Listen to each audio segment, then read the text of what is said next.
Operation Legend. President Donald Trump unveils his plan to stop the recent violence in some U.S. cities. We're at the White House. New allegations. Former Cardinal Theodore McCarrick is facing another lawsuit related to sexual abuse. Attacking the church. Analysis of a recent string of vandalism and destruction of Catholic churches in Europe. And a sign of support. The Vatican releases a free book with encouraging words from Pope Francis. On EWTN News Nightly for Thursday, July 23rd, 2020.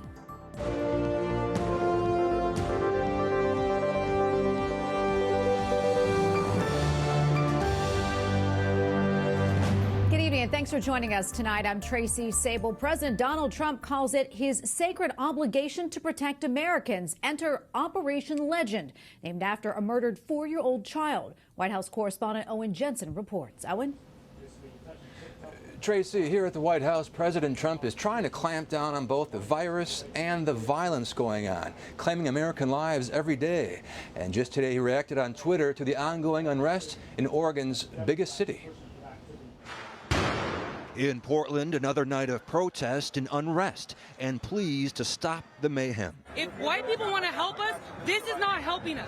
President Donald Trump tweeting out, recently watched former head of Homeland Security trying to justify his sudden love of the radical left mayor of Portland, who last night was booed and shouted out of existence by the agitators and anarchists. Portland aside, just yesterday at the White House, the president announced a plan to surge federal law enforcement in cities like Chicago. Perhaps no citizens have suffered more from the menace of violent crime than the wonderful people of Chicago, a city I know very well. At least 414 people have been murdered in the city this year. His response, Operation Legend, the goal to bring violent perpetrators to justice. This bloodshed must end. This bloodshed will end. In attendance, a mom who lost a child and a husband who lost a spouse. I am Sharon Powell. I am Legend Talafero's mother. I want to thank God for giving me the strength to withstand today. She also liked to send out prayers on a daily basis to people. She would pick verses from the Bible. Meanwhile, the coronavirus pandemic. The president also announced plans to increase testing of nursing home personnel in places with the worst outbreaks. I want to send a message of support and hope to every senior citizen who has been dealing with the struggle of isolation in what should be the golden years of your life. We will get to the other end of that tunnel very quickly, we hope. Back to Portland, the mayor of that city himself was tear gassed last night in those protests against federal police. Also, a fire was set near the courthouse there. Tracy? White House correspondent Owen Jensen reporting for us tonight. Thanks so much, Owen. Senator Mitch McConnell is close to unveiling the GOP plan for more COVID relief. His pledge includes protections against frivolous coronavirus-related lawsuits, liability protections, and that is drawing criticism from Democrats. Capitol Hill correspondent Eric Rosales reports. Senate Minority Leader Chuck Schumer calls the Republican proposal, quote, unserious and unsatisfactory. He wants Senate Republicans to scrap their plan and start over with Democrats at the table, including House Speaker Nancy Pelosi. We need to immediately enter bipartisan, bicameral negotiations. The minority leader pushing for House Speaker Nancy Pelosi to be invited to the table to draft the next relief bill. Republicans need to pull their head out of the sand, get their act together, sit down with Speaker Pelosi and me, and start negotiating a real package. Their main point of criticism, reports of Leader McConnell's inclusion of liability protections. The centerpiece of the Republican proposal is a liability shield to protect big corporations from lawsuits if they put their workers at risk. But Leader McConnell clarifies. You've been mischaracterizing what this is about. It's not just for businesses. This is liability protection for everyone. Hospitals, doctors, nurses. Today, Treasury Secretary Steven Mnuchin highlighted one area of common ground in the new bill, money to help schools safely reopen. Speaker Pelosi had $100 billion in the HEROES Act.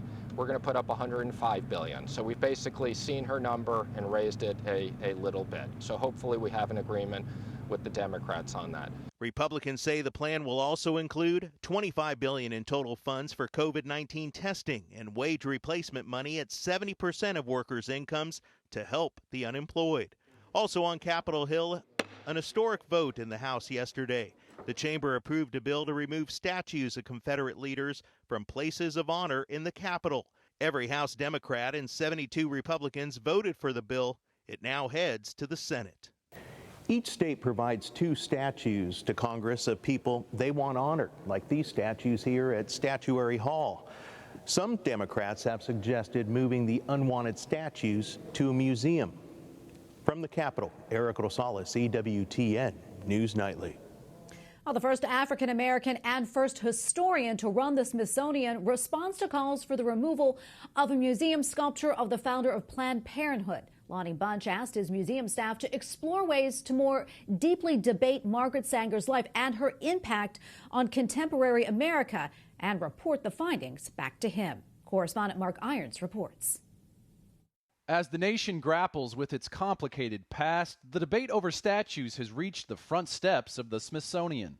Art, science, and history all come to life inside the Smithsonian Institution, which contains 19 museums, most of which are here in the nation's capital, including the National Portrait Gallery, where inside a sculpture of Margaret Sanger, the founder of Planned Parenthood, is on display. But some say her image has got to go. Margaret Sanger was, in my view, a woman who led a cult of death. Protestant Bishop E.W. Jackson has been calling for the removal of this bust of Margaret Sanger for years from the National Portrait Gallery. We're not going to rest until the bust is removed. Eventually, it was moved from the Struggle for Justice exhibit, but sent to another gallery inside the museum. Bishop Jackson believes it needs to be taken out entirely. Margaret Sanger, as far as I'm concerned, is the most genocidal figure in the murder and destruction of Black life of any figure in American history. This week, the New York affiliate of Planned Parenthood said it will remove the name of Sanger from its Manhattan building because of her support for eugenics. Last month, Idaho Congressman Russ Fulcher sent a letter to Smithsonian Secretary Lonnie Bunch writing, "When the light is shining so brightly concerning racial injustice, it is critical that our national institutions lead the way in creating positive platforms for healing and equality. Sadly, the racist views of Miss Sanger greatly dim this light." This week, Secretary Bunch responded, "You have my personal assurance that we are looking into this matter." In Washington, Mark Irons, EWTN News Nightly.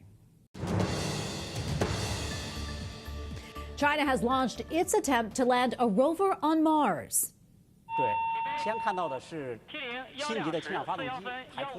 Beijing is attempting to join the United States in successfully landing a spacecraft on Mars. Officials say the probe has successfully entered the scheduled orbit. The United States touched down on Mars in 2018 and is planning another launch to the Red Planet from Cape Canaveral, Florida, next week. A top commander overseeing the U.S. military effort in Iraq and Syria says ISIS, also known as Daesh, has become largely ineffective. We've achieved tremendous success across the coalition and across our partners. And so now where Daesh is they struggle just to find sanctuary in rural locations. Their leadership, their finances, their logistics, their media are all just shadows of what they used to be. Major General Kenneth Ekman speaking from Iraq. He says a coalition of 77 nations is continuing its efforts to defeat ISIS. Europe has been noticing a rise in anti-Christian attacks over the last 10 years. Last Saturday, a fire ripped through the Gothic Cathedral in Nantes, France. The cause and motive remain under investigation. Last year, French government officials recorded 966 anti-Christian acts. That is an average of nearly 3 per day. Joining us now with more analysis on this topic is Luke Coppen, European editor for Catholic News Agency. Luke, welcome to the show. Thanks for coming on. It's a pleasure. So, Luke, why do you think there has been a rise in anti-Christian attacks in Europe? Well, this is a complicated question because in many cases we don't know the identity of the perpetrators of these acts against churches across Europe. I discussed this with Ellen Fantini, who's the director of the Observatory on Intolerance and Discrimination Against Christians in Europe. And she told me that she believed that the rise was a result of an increase in activity among radicalized movements within Europe. And she said that these movements were both secular and religious in nature, and they ran the whole range from anarchists to Islamists. And each of the groups had a different reason for wanting to target churches. And this made it very complicated to tackle the issue because the perpetrators are so diverse. Obviously, very disturbing to say the least. Luke, are governments acknowledging this trend? They're starting to, but only because the problem has become unignorable, particularly in France. There are just such a huge number of attacks now, up to 3 a day on average, so the authorities just can no longer ignore it. So, for example, last weekend, when we saw the fire at Nantes Cathedral, both the French president and the Prime Minister issued statements expressing their concern about it. So it shows that at the highest levels of government now, officials are beginning to take this seriously. But church authorities feel that there is much more to be done in order to safeguard churches. And what about the church? How is the church responding to the cities that were attacked? So the church is responding broadly in 2 ways. On the one side, you have the bishops, particularly in France, who are increasingly vocal about this issue. And whenever they meet government ministers, they call for greater protection for churches. They're seeking a security plan that would increase protections. But on the other side, and perhaps more interestingly, you have lay movements rising up, groups of people who are no longer willing to tolerate these attacks on their churches. There's a movement called Protect Your Church in France, in which Catholics, many of them young, visit their churches at night in order to send out the message that attacks mustn't happen here. And they're proving quite effective. And Ellen Fantini, who I mentioned earlier, has suggested that they could be a model for communities around the world who are facing similar problems. Well, look, we don't have much time left, but I'm curious, what does this ongoing vandalism, what does it say about Europe's attitude towards religious tolerance?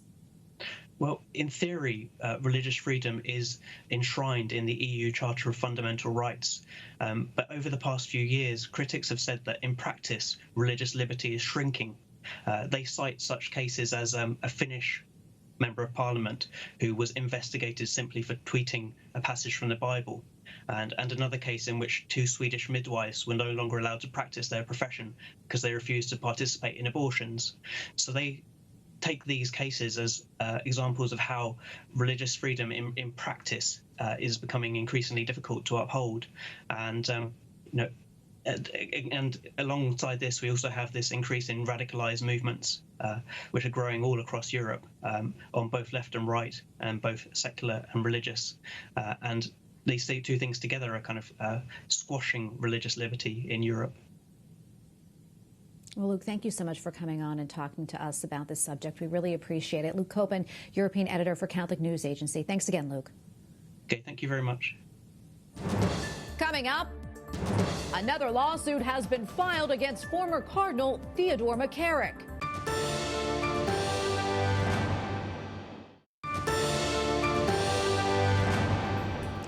A top health official in South Africa says the coronavirus is spreading in the country like wildfire. There have been nearly 6,000 confirmed deaths, and the number of cases is nearing 400,000. And in Japan, the city of Tokyo has announced a record 366 new cases of COVID-19. The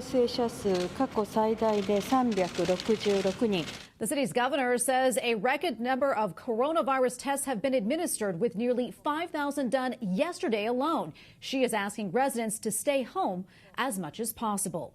Here in the U.S., the CDC is reporting nearly 4 million cases of COVID-19. Yesterday, President Trump announced his administration reached an agreement with pharmaceutical giant Pfizer to immediately procure 100 million doses of its COVID-19 vaccine. The agreement would also ensure another 500 million doses after that. Here to talk more about the vaccine and the ethical impact it may have on the faithful is Dr. Paul Slifka. He is a public health physician and infectious disease specialist. He is also a member of the Catholic Medical Association, and he joins us now by Skype. Doctor, thank you so much for joining us today. Great to have you on.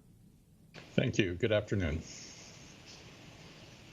So as the number of COVID-19 cases rise, so does the urgency to develop a vaccine in order to fight this virus and to stop it. What do we know about the effectiveness of the vaccines being considered? And also, as far as the clinical trials go, how are they going so far? Do you know?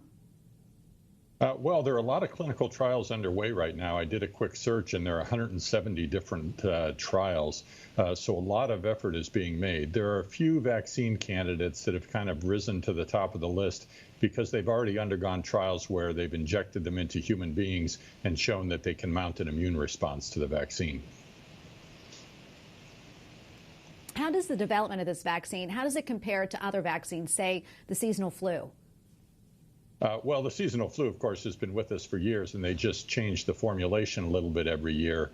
With this one, it was kind of, all the different manufacturers were trying out their stuff, all of their different methods, and there are a lot of different efforts. There are efforts to give just the nucleic acid, the genetic material of the virus, into human beings so that will engender an immune response. There's efforts to use other virus as vectors to deliver the proteins from COVID-19 virus to humans.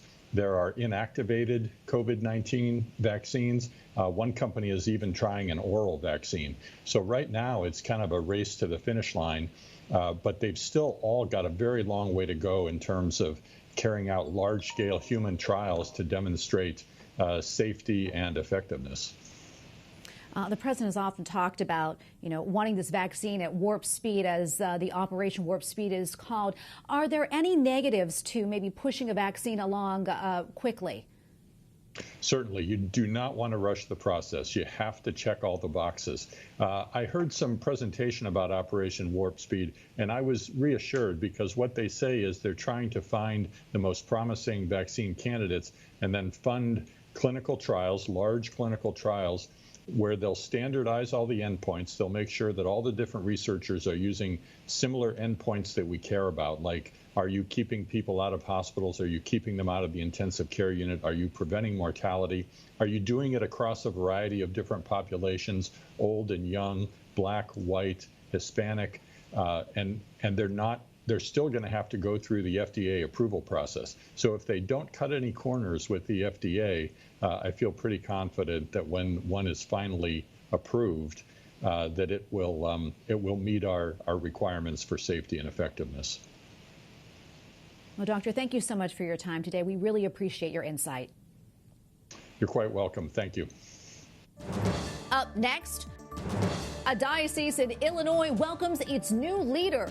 Plus, the homilies of Pope Francis during the coronavirus lockdown are now featured in a new book.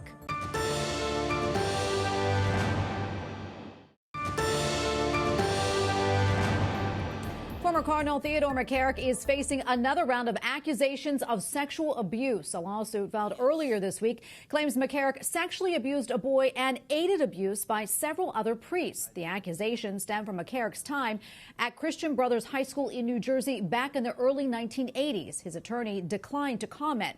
The 90-year-old was removed from the clerical state last year by Pope Francis. Joining me now on Skype is Kevin Jones, senior staff writer for Catholic News Agency. Kevin, welcome to the show. Great to have you on. Kevin, these claims are very disturbing, to say the least. I know you've been following this story for CNA. What more can you tell us about these allegations? Thank you, Tracy. Like all stories of sexual abuse, this is a story that is gut-wrenching.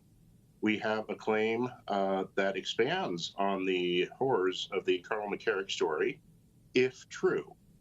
These allegations claim that Cardinal McCarrick, back as Bishop of Metuchen, was procured a young boy who had been abused by his principal at a Catholic boys' school.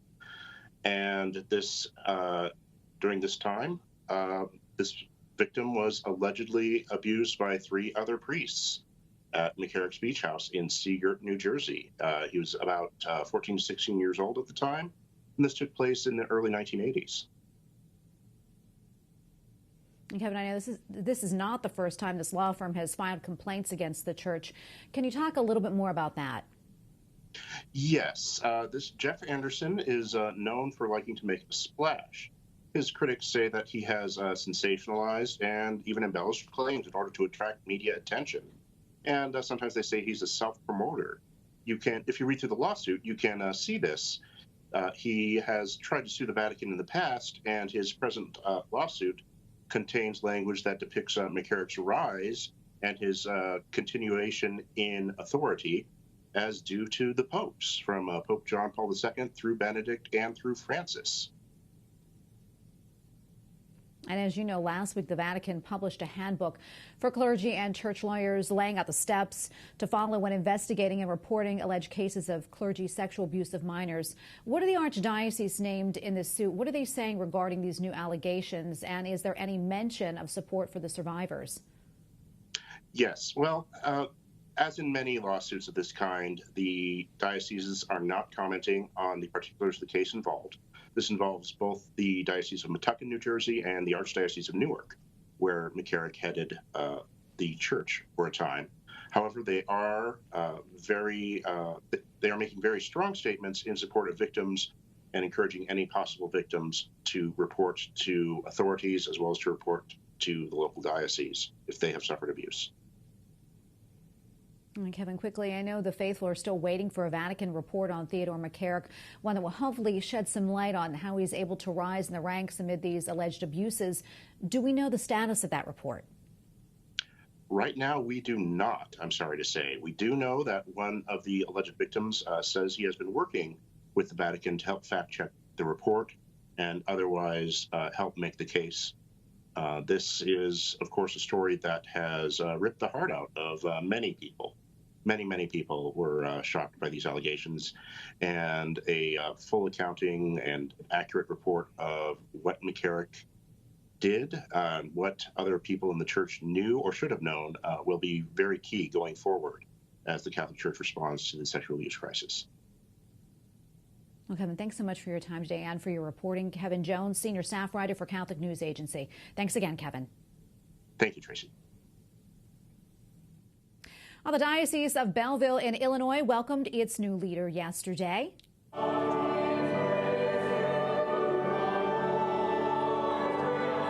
Bishop Michael McGovern was installed at a mass at the Cathedral of St. Peter in Belleville. The 56-year-old grew up on the south side of Chicago. He was ordained in 1994. The diocese in southern Illinois serves around 70,000 faithful. Attendance at the Mass was limited to 300 people because of the coronavirus. And finally tonight, the Vatican has released a new book. It is called Strong in the Face of Tribulation, and it's unlike many other publications.